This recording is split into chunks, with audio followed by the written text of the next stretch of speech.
Ryan, I couldn't be more excited to have you here. It's really a pleasure to have you here on my show today. I'm delighted. I'm excited to talk to you and talk Yeah, about the subject that I love, really. definitely. And I thoroughly studied your work, your profile, and I want to tell my viewers that Angelina wears multiple hats. She's a public speaker, psychotherapist, podcaster, content creator. Um, she advocates empowering mental and emotional well-being. She's a podcast host. She offers online stress, confidence, and connection things.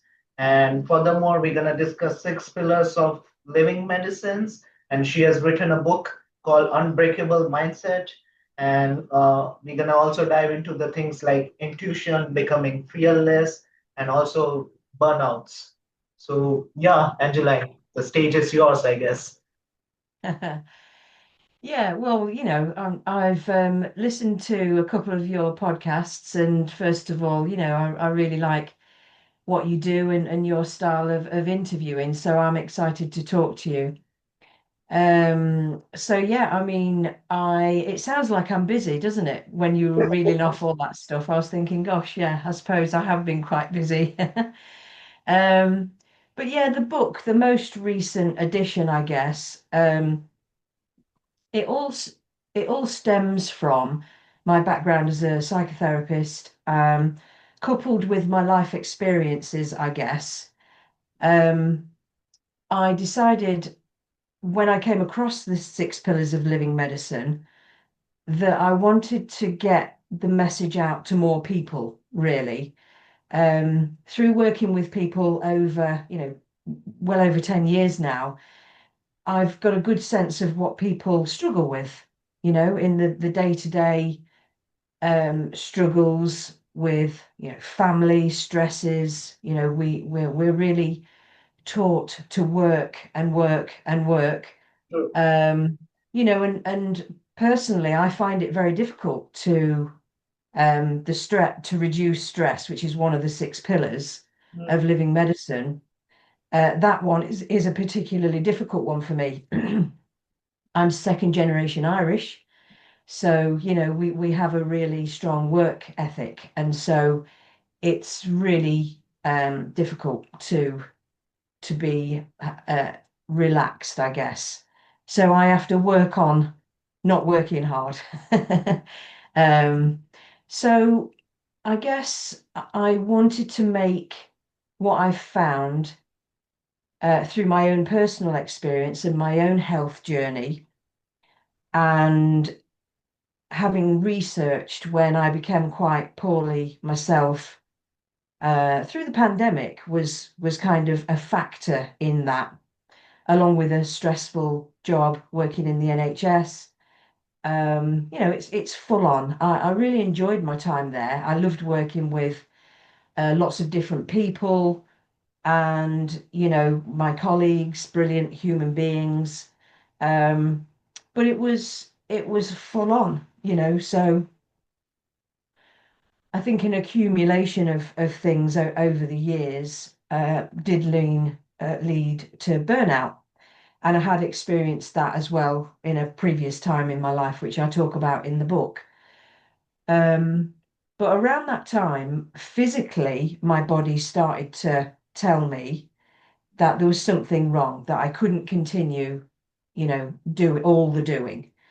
Um, so I had no choice because I literally couldn't get off the sofa. So I had to have 10 weeks off work. And I had my own therapy as well through that time.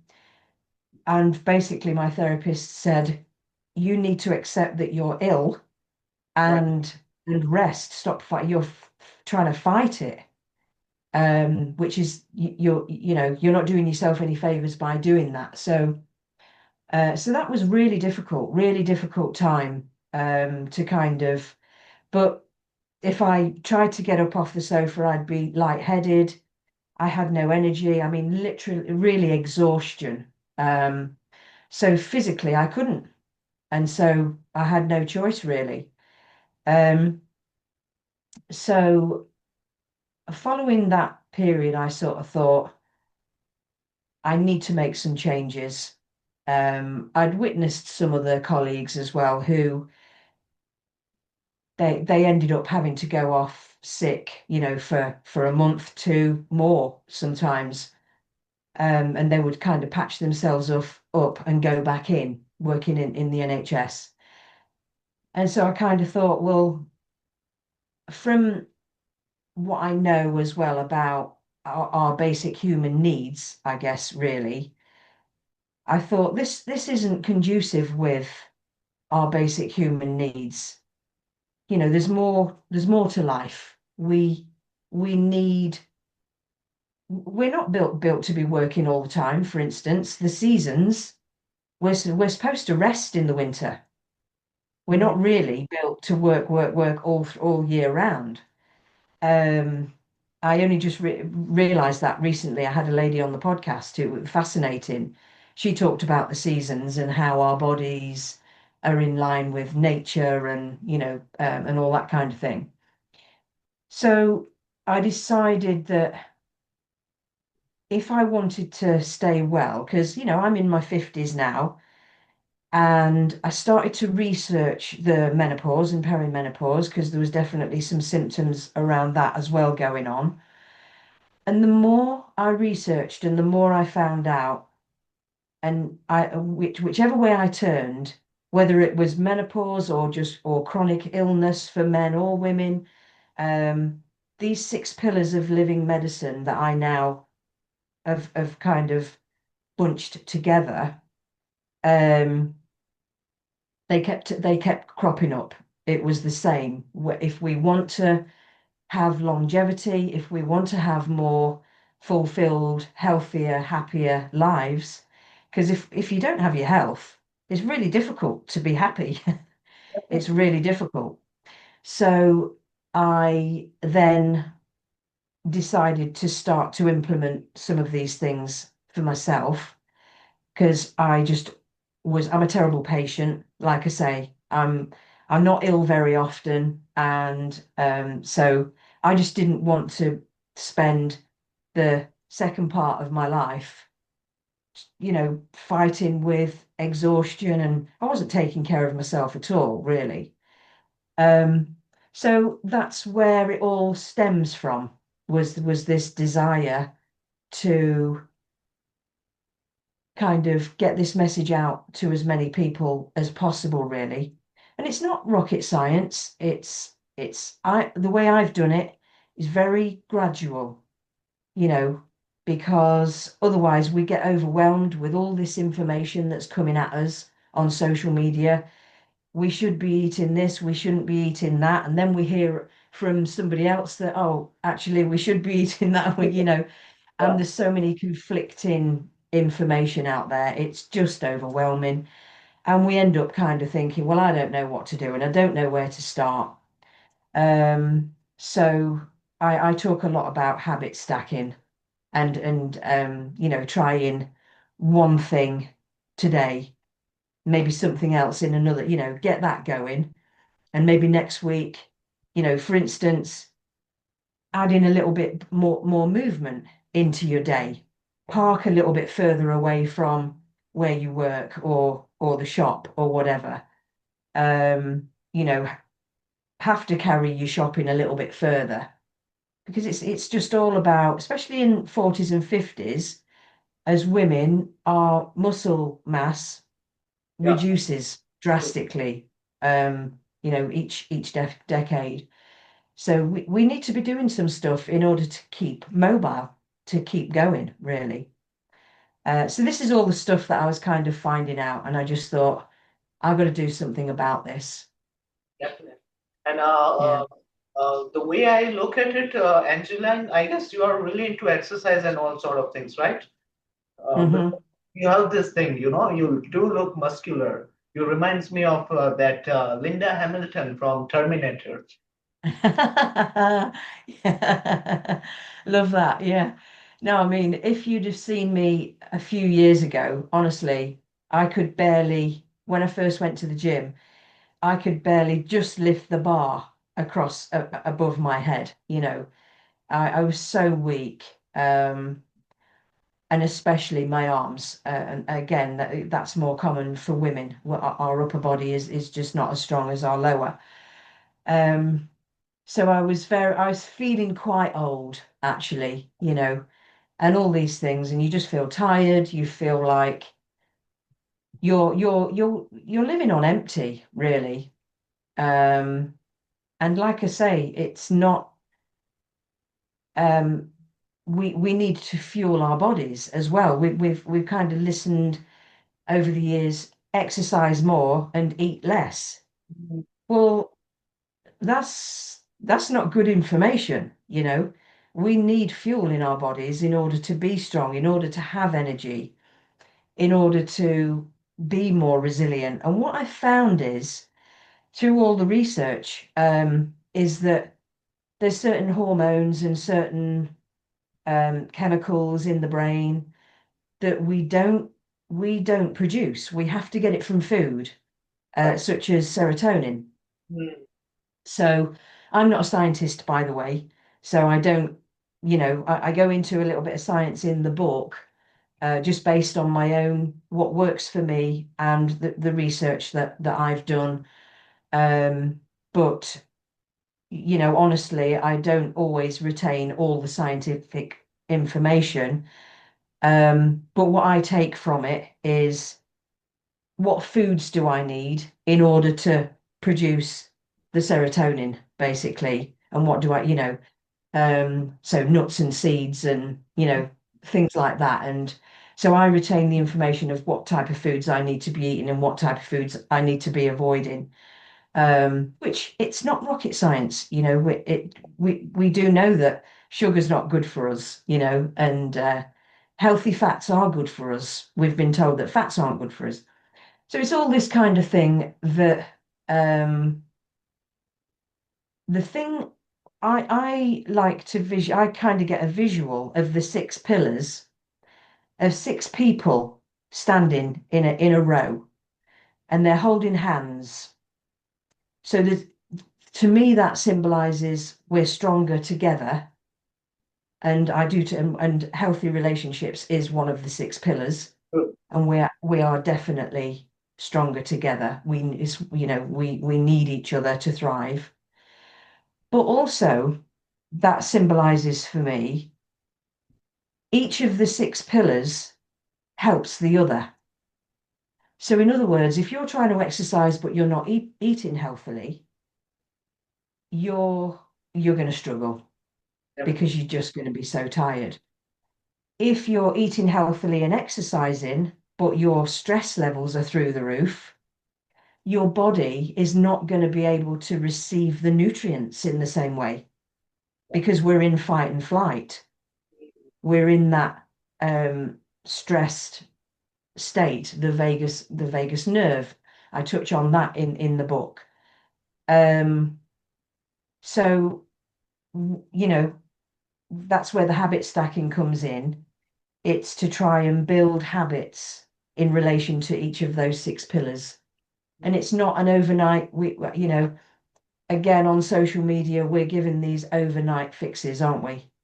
Yeah. Just take this magic supplement and, you'll feel great and you're going to lose all the weight and all the rest of it.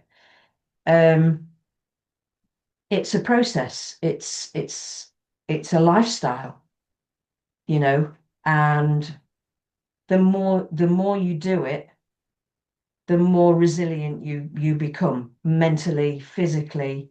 You feel stronger, more confident. You'll like, I don't know if I would have started the podcast. I don't know if I would have written a book had I not started this journey of the six pillars. Um, and again, I talk a little bit about my real life experiences in the book, because I think it was important I didn't want it to be a preaching book. Right. This is what you Yeah. should be eating, this is what you should be exercising. I didn't want it to be that, because Mm. that's not real life, and we're human beings, and not every day is rainbows and sunshine, you Yeah. know. Definitely. Some days I feel a bit flat Mm. and a little bit doubt myself, Right. and um or what if the book doesn't sell any copies, um, because I'm not a writer. Yeah. I was never that good at English. So the book is written in very basic language because that's how I talk. So I Mm. don't consider myself an academic. And that's why when I read scientific research, I'll think, right, well, what does that really mean for me? I simplify it. And that's how I've tried to write the book as well. That to say a little bit about my struggles, the burnout. I did experience some abuse as well when I was young. Just some factors throughout life. A woman in the 70s and 80s, we were minimized, and so I talk a little bit about my real life struggles as well. Because I didn't want to be appearing in the book as, oh, well, it's okay for you, you've got all this willpower and you're this person who can do these things. Mm. Well, not really, not when you know my background, that, I could barely speak when I was young. I was painfully shy. Oh, okay. And I talk a little bit about that in the book. So that's why I wanted to mix in a bit of my real life as well. Um, you know, Going through difficulties in marriage, and having young children and all those things really that make you feel, I didn't like myself very much. Problems with alcohol at times. Okay. Um, when I love the quote by Maya Angelou, we need to like ourselves, like what we do, and like how we do it. I think if we don't have those fundamentals, it's very difficult to feel successful, even if you appear to be, even if you've got outward success of what society tells us is successful, which is money, car, house. That's what society tells us is success. I think without those fundamentals and without the six pillars of living medicine, actually, it's a question for us to ask ourselves, what is the picture of success? You know, um, because again, I think our culture has sold us a real dud on that one. It doesn't speak to our basic human needs at all. And in fact, it encourages us to feel inferior, to feel um, it's a comparison culture, isn't it? Yeah. Social media. Definitely. And it's the worst thing that we can do because we're unique. We are different. People feel different to others. And this is what I found with people coming, people that I work with in psychotherapy. People feel different for others to others and therefore not as good, or there's something wrong with me. Um, but that's to me, that's a good sign because we are unique, you know. Like I say, I was so shy growing up, but I did make friends with this girl. I would have been about 9 or 10 at that point, and everyone thought she was weird. I thought she was fun. Mm. She was different. She was different. And, I wonder how I hope that she either got therapy or did her own healing journey, because that will have impacted her. People teased her and what have you. Um, it's the worst thing that we can do is compare ourselves to each other because I think we each have something very unique to bring that lights us up. And it's the thing when we start to think about our values and what's important to us, what stirs emotion in us. What when we're watching telly and something comes on and it makes us angry, or is it injustice? Is it people not being treated very well, that they are important messages for us to identify who we are really, who the essence of who we are. Mm. And when we are, takes a bit of courage to say, right, well, I'm going to be me. It takes a bit of courage to do that because you might lose a few friends that are a bit more judgmental, maybe, and they don't feel comfortable with people that are different to them. They want, they want to fit in. I like the way Brené Brown, I mention a few people in the book, people who have inspired me. And Brené Brown is certainly one of them. She's a Texan. I don't know if you've heard of her, but she's fabulous. She's got some great books. And she says, never negotiate who you are. She talks about vulnerability and shame in relationships and being able to be authentic and having boundaries in relationships, which is obviously a lot of what I do in the work that I do with people. But yeah, never negotiate who you are. And I like that. That's the essence of who we are, you know, in order just to fit in. We do it never feels good when we do that. We're never going to feel good enough, I think, if we don't show our true selves, then how can we truly be loved? Because we're presenting an acceptable, what we think might be an acceptable version. So, well, that's why they like me, or that's why they love me because I'm being a certain way. But it's not who we really are. So I question, well, how can we ever truly feel fully loved Yep. if we don't, if we're not real, you know? So that's what I've tried to do in the book. It's hard. It wasn't comfortable Yeah. to be vulnerable like that and say, look, I messed up. I messed up many times, you know, and it's not pretty. It gets ugly. And it takes Mm. hell of a courage. Like the thing that you did, the vulnerabilities that you shared about yourself, about your life in the book, it takes hell of a courage. And I would say that hats off to you for sharing these things. To write book from different perspective, it's a like it can be done by anyone, but to share your vulnerabilities, weakness, and all sort of things with the entire world, um, it's really something commendable. Thank you. Thank you. It was something that I've been thinking about for a while.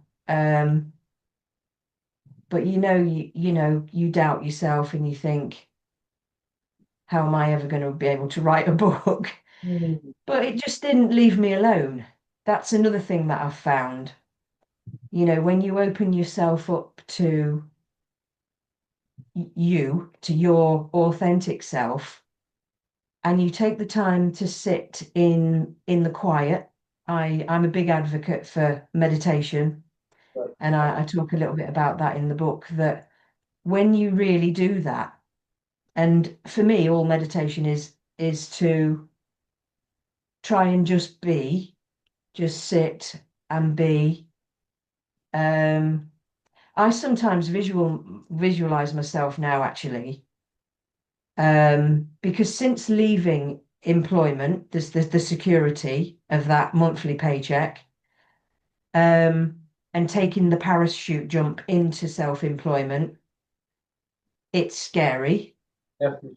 But now I've come to embrace it and feel excited by it, because what I found through this process, so I visualize myself up in the air, and there's two cliff edges. I'm in between two cliff edges and I can't reach either side. Mm. So there's no anchor, Right. there's no security, but within that visualization, there's freedom. True. There's real freedom. And that's what I've come to love, and what I try and I just try and embrace that in my meditations. I just kind of feel that freedom, and it's powerful. I can physically feel it within me, and it's emotional because it's so powerful. The thing that we're so afraid of, we're built for survival. The survival side of our brain will say we need security. Some people, have you heard of Maslow's hierarchy of needs? Some people may have heard of it, but it's basically like a pyramid. He illustrated it in like a pyramid. And on the bottom layer, we've got things like security, a roof over our heads, food to eat, safety. Um, and then on the next layer, as you go up, there's more basic human needs, such as feeling validated, loved, a sense of belonging, that we have purpose, that we matter, and things like that, which they are, they're the basic human needs that sometimes when we have security, it means, for me anyway, this will be different for everyone, but for me, it clips my wings. It's this within the security of that full-time job, if you like, for me in particular. Um, there was no, I had to fit in a pigeonhole in a way, Yeah, and you have to adhere to policy, and different things. Whereas for me, self-employment it means freedom, and like I say, very scary to start with. definitely. But I think I can safely say that I don't fear that now, that the fact that I haven't got a monthly paycheck coming in. Um, and it means when I sit in the quiet, I get ideas as well. I get lots of stuff. And sometimes I think, oh gosh, I should be meditating, and my mind is going 100 miles an hour. And I find that I start to make notes on my phone. But then I think, well, no, that's okay. It means that I've relaxed myself enough to open up to the universe, if you like. That will be different for others. Some people will have different religion that they'll be able to connect with the essence of who they are. And I don't think that there's any right or wrong in that. Each religion will be different. Um, where the most important thing is where we can connect with the essence of who we are, which some people will call it spirit, some people will call it our inner voice, But Yeah, I think when we do that, when we slow down enough to do that, it's powerful. makes sense. Yeah. And in today's world, we live in a world where it's all about consumerism. Like, I'm not sure whether you have watched that film or not, Angeline, Fight Club, starring Brad Pitt, where it talks about, we buy the things that we don't need to impress the people that we don't like. So entire, like all of the people, like we are chasing materialistic things, and we are not concerned about our health. Like I have friends who are like of my age, like 27, 28, and they work in IT field. They have sedentary lifestyle. They have back issues. They have a lot of issues like disease, B12 deficiency. They are getting white hair, and some of them are getting mold also. So this kind of things, but all they want is to have money. They don't care about their health. And when I tell them why don't you work out or do some exercise, they come up with the thing, we don't have the time. We don't have the being busy all the time. They try to romanticize these things that we are busy all the time making money. So what sort of advice would you like to give to the youngsters who are always chasing money and not focusing on the health part? I think it's really difficult, first of all, because when we learn culturally and societally early on, from certainly from when we go to school, um, and even like my parents were really poor growing up. Um, I mean, they lived in rural Ireland, and their thought of the day was, where are we going to get food? That was their focus. That they were really poor. And so again, the hard work ethic comes from that.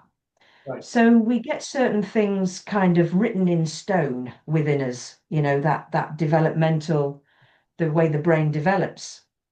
And so, first of all, it's really difficult because it feels like that's the right thing to do. We should work hard, we should get money, and then we'll be fine. And then that's the picture of success, and people will respect us. So we only ever go after anything because we believe we'll be happier Right. in the having or the doing of it. And so money is going to give us friends, people are going to like us, people are going to respect us, um, and they're going to want to be our friends. So that's a subconscious driver, Mm. uh, and we won't have to worry. People worry a lot about money. Yeah. So if I get that job and then that goes that way and that way, I won't be worried and we'll be happy. So that's what drives us culturally. And I think actually we need a culture shift, you Mm. know, where we are teaching our children that we're it's not conducive with our well-being. And by living this type of lifestyle, anxiety, depression is on the increase, mental health is on the increase. And I believe that a factor in that is that what we're doing, the way that we're living, is not conducive to our well-being in any aspect, mental health, physical health. So we need to be educating our children that we're not built to work like a dog all Right. year round for a start. We've got bills to pay, and the way that our society is set up is that usually both parents have to work in order to have the house, the car, the holiday, the Yeah. things that are expected, Make the ends you meet. know. And so how do we how do we take care of ourselves? How can it work? It's not possible. We hear people say that all the time. Um, for me, I had to say, I'm just, I'm just not going to do it. I'm just not going to live like this anymore. My health is more important. If we have to downsize the house, I mean, in my previous burnout, which is a different story, I actually said to myself, I'll live in a caravan, but I'm not doing this anymore. Because I just had nothing left in me. Um, it's I guess for me it's a giving up in a way of I matter more, my health, my happiness, the way I feel every day, because if I'm depressed, if I'm anxious every day, what kind of life is that? You're not living, you're just trying to survive life.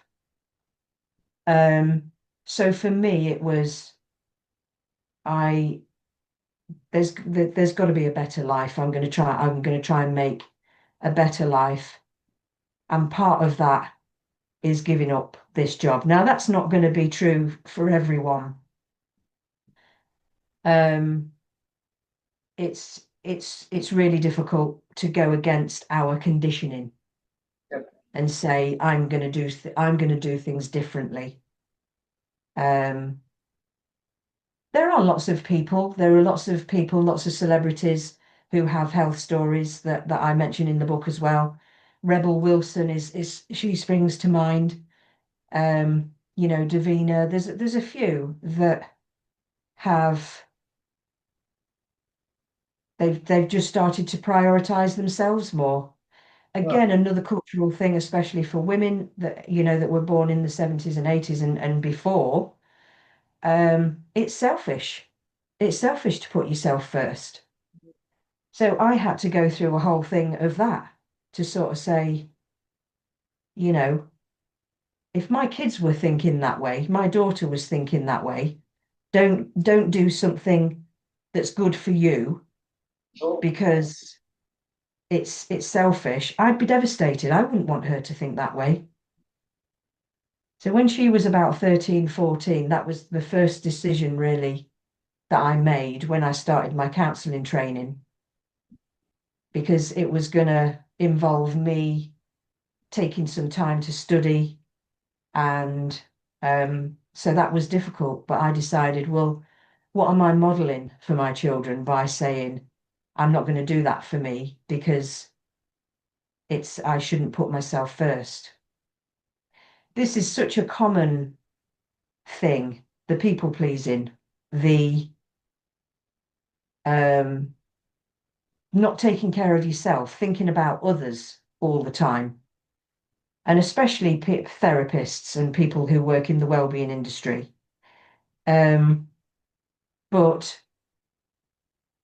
we, in my experience, those people, the people pleasers and the ones that don't take care of themselves, they're the ones that end up in therapy. It's the most common. Gabor Gabor Mate, I'm not sure if he's a psychotherapist or psychiatrist. He's got a couple of books. He talks a lot about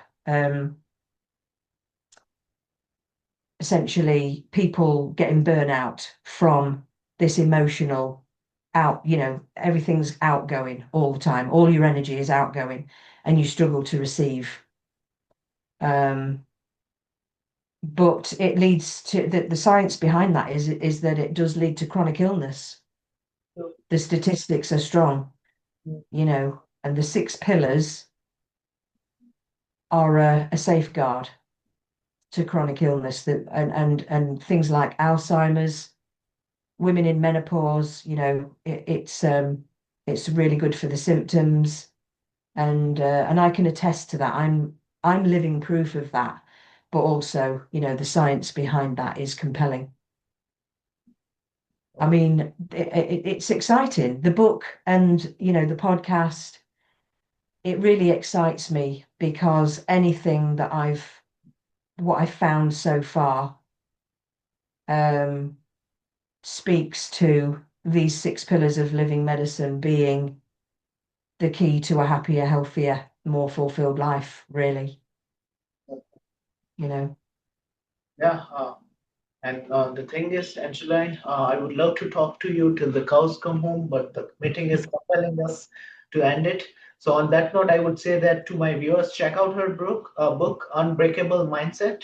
And I would love to a big thank you, Angeline, for sharing your suggestions, advice, and life journey with me and with my viewers. Already looking forward to our next podcast. In the meantime, take care of yourself, and it was thoroughly nice having this conversation with you. Thank you. I'd love to hear more about your story sometime as well. I think you've got a really nice way about you, a really nice vibe. So yeah, my pleasure. I've really enjoyed talking with you. Definitely. We'll catch up soon. Take care. Okay, see ya.